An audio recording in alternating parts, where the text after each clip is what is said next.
The Life and Legacy of Tennessee. Ernie Ford. Tennessee.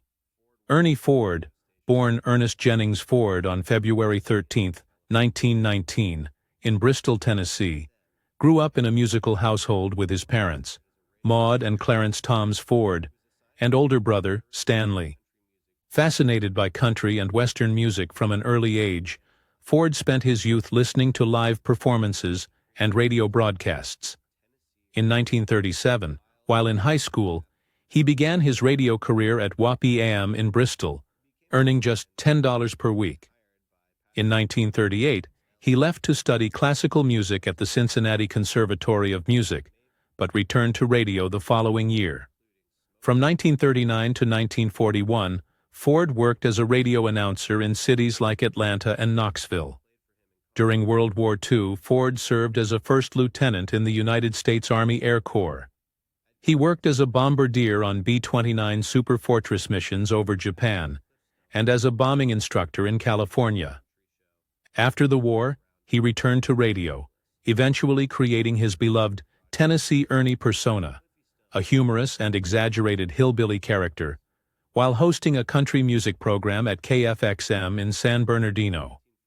In 1949, Ford signed with Capitol Records and released numerous hit singles, including the Boogie Woogie classics, The Shotgun Boogie, and Blackberry Boogie.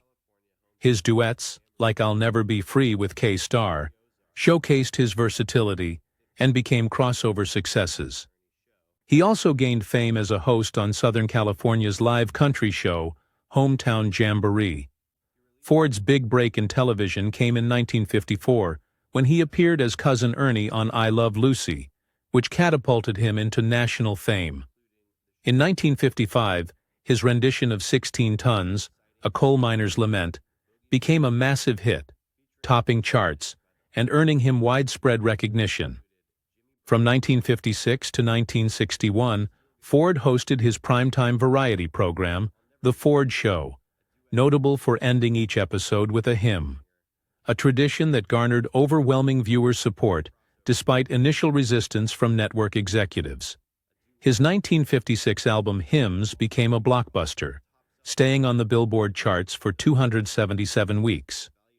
Ford continued his career with other shows like The Tennessee Ernie Ford Show, 1962-1965, and narrated the Rankin-Bass Thanksgiving special, The Mouse on the Mayflower, in 1968. Over his career, he earned 3 stars on the Hollywood Walk of Fame and was awarded the Presidential Medal of Freedom in 1984. In 1990, he was inducted into the Country Music Hall of Fame. Behind the scenes, Ford struggled with alcoholism, a problem that worsened in the 1960s and impacted his health and family life. His wife, Betty, also faced serious emotional and addiction issues, which tragically led to her suicide in 1989. Less than 2 years later, Ford himself succumbed to liver failure on October 17, 1991, at the age of 72. Ford's legacy endures through his music, television appearances, and the inspiration he provided to generations of artists. He is remembered as one of America's most cherished performers,